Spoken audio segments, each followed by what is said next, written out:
Rejoice, Phillies fans, rejoice. The Phillies got some good news on Tuesday when it was announced that Aaron Nola will be shut down for 2 additional weeks thanks to an MRI that revealed some mysterious ribcage injury. He has not pitched since May 14th. No one has missed him. Now, I know that for some people, they'll be going, oh my God, Pat's a piece of shit. He's cheering injuries. Not necessarily. I'm cheering opportunity. That's what I'm cheering today.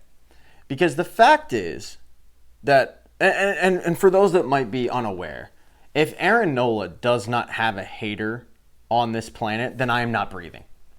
Because I am officially done with Aaron Nola. I have posted videos saying I'm retiring from his starts. I have not missed Aaron Nola's starts. You out there watching this, be real with yourself. Since May 14th, you have not missed Aaron Nola starts. Nobody is clamoring for Aaron Nola to return to this Phillies rotation. With the amount of problems that the Phillies currently have, and they're mired in a skid, nothing more, they'll be fine. But with the amount of problems they have, the last thing they need is gopher ball boy just giving them up. Home run after home run, which is ironic because that's kind of what happened on Tuesday with the Phillies starter who replaced Aaron Nola and the subsequent relievers that came in. But no one out there is going, man, I can't wait for Aaron Nola to return. I think if you gave the Phillies players truth serum, they would say the same thing. And that is because Aaron Nola is mired in the worst year of his career. He has an ERA over 6. You are more than a month. I mean, you're 6 weeks into the season when he got injured, so it's not a small sample size at that point. And the fact is, when Aaron Nola is healthy, whenever that is, Aaron Nola is going to start. He is making starter money. The Phillies stupidly signed him to a ridiculous 7-year contract where he's making, I want to say, $24 million a year. I get it wrong every time. But he's making over $20 million a year. If you're wondering why the team hasn't signed Kyle Schwarber yet, well, your money went to him. Your money went to Gopher Boy. So I'm not cheering the fact that he's injured. I'm cheering the opportunity the Phillies have right now.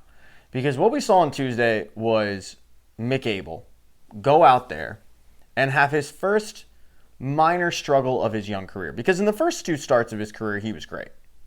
He was exceptional. I mean, the first start, he outduels Paul Skeens, has 9 Ks, breaking records, all that good stuff. Second start, pretty solid. Last start, 4 innings pitched, 3 earned runs, not great. But you expect that with a rookie. You expect the fact that eventually the guy is going to just hit a snag in the road. But I like the fact the Phillies are getting a long look at him. Because the reality is, do not get attached to Mick Abel. Mick Abel will not be here by August. And I'm not talking he won't be in Philadelphia by August because he'll be in Lehigh Valley. He will be in another organization come August 1st.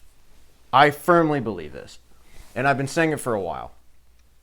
Mick Abel does not have a place in this rotation, barring a trade. And I'm not talking this year, I'm talking next year too. The Phillies have Zach Wheeler locked up. They have Aaron Nola locked up for 6 more years. They have Christopher Sanchez locked up. Andrew Painter's on the way. And by all accounts, Andrew Painter is better than Mick Abel. If you put both guys next to each other, Andrew Painter's winning that. You've got Jesus Luzardo under team control. So there isn't a place for Mick Abel unless you're going to a 6-man rotation. The Phillies have the luxury right now of showcasing Mick Abel to other organizations to finally do something they've been trying to do for 4 seasons now, and that's get a legitimate left fielder. The Phillies tried with Brandon Marsh. They traded Logan O'Hoppe because Logan O'Hoppe was blocked by JT Realmuto. And you know what? I didn't have a problem necessarily with the trade at the time. You're trading a guy in Logan O'Hoppe that didn't really have a place in the Phillies lineup because he played catcher. They weren't going to switch JT Realmuto to first base, so they traded him.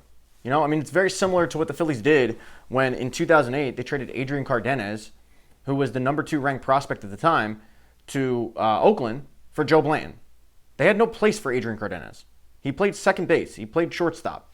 Well, they had a guy named Chase Utley and a guy named Jimmy Rollins. There was no place for him. So what do? You trade him. No one really remembers that because Adrian Cardenas didn't amount to anything. Logan O'Hoppe's amounted to one of the better offensive catchers in baseball. And Brandon Marsh has amounted to Brandon Marsh. Like, he's a mediocre at best outfielder. That's just what he is. And yet it seems like every year the Phillies are doing the same thing at the deadline. They're looking for bullpen help. They're looking for outfield help. What do? You end up getting guys on expiring contracts like Carlos Estevez, Austin Hayes. Do they work out? No, they don't. Okay, and then we're back to square one come the offseason, and you end up signing a Max Kepler type. And that's what the Phillies do. By showcasing Mick Abel and showing other organizations that this guy could be the future, you're putting yourself in a position to get a legitimate left fielder or maybe a center fielder, because the Phillies could use either. I mean, I'm still a part of the Rojas, tribe. But you're putting yourself in a position to get a legitimate guy that very well might be in a situation where he's on a bad team. They're looking to rebuild. He's a vet. Maybe he's got 2 or 3 years left on his contract, whatever. But that team is looking ahead. They're looking to the future. And what are they looking at? They're looking at Mick Abel. Last year, I thought Mick Abel would be dealt at the deadline. Mick Abel was having the worst year of his career. His ERA was actually very similar to Aaron Nola. His ERA was over 6. The difference is Mick Abel was young and Aaron Nola's not. And something switched. Something switched this season. He flipped a switch, and he's been lights out at AAA, and then he comes up to the majors, and he shows it. In his first 3 starts, he belongs. So I think every start that goes by, and he continues to look the part, you have teams going, oh, okay, like I would like that guy. Because maybe they see a frontline starter, and they're willing to give up that legitimate left fielder, center fielder guy. That proven commodity. Where you're no longer going out and you're no longer getting the Austin Hayes or the reclamation project in the Brandon Marsh, but you're getting a legitimate player. That's what I'm cheering. I'm cheering the opportunity the Phillies have right now, because that's what it is. It's an opportunity to showcase this kid who is not going to be here in August for other organizations. Whereas before I went, okay, if you're trading Mick Abel, you're probably having a package Mick Abel with, like, let's say Carson DiMartini and I don't know, some other, like, the 20th, ranked prospect, whoever he may be, and Alex McFarland, and you're giving up like 3-4 guys, and maybe none of them become anything, but you're doing so with Mick Abel being the guy, 3 other throw-ins, maybe they amount to stuff they're at lower levels, you don't know, and now it's looking like, okay, you might be able to get that solidified commodity with just Mick Abel. So I'm all about this. I'm all about the fact of, like, yeah, Aaron Nola, take your time coming back, because we all know what's going to happen. He's going to come back. He's going to continue to give up home runs. The organization will continue to tell himself that he's a 1A or a number 2. He's not. And then come playoff time, he will somehow be the number 2 starter when he's not. So I'm excited. I'm excited to see what Mick Abel can do. The Phillies are, once again, mired in a little bit of a slump, but they'll be all right. Now's the part of the time, a video where I ask you guys to hit the buttons. Subscribe, most important. Thumbs up, down, whatever. Who do you want, though, the Phillies to go get at the deadline? Do you have a name? I don't have a name right now. I know that, like, Luis Robert Jr. is always thrown out there. I don't really have a lot of interest in him. This is back-to-back years where he's not been great. But there's always somebody out there. Do you guys have a name? Let me know. And as always, go Phillies.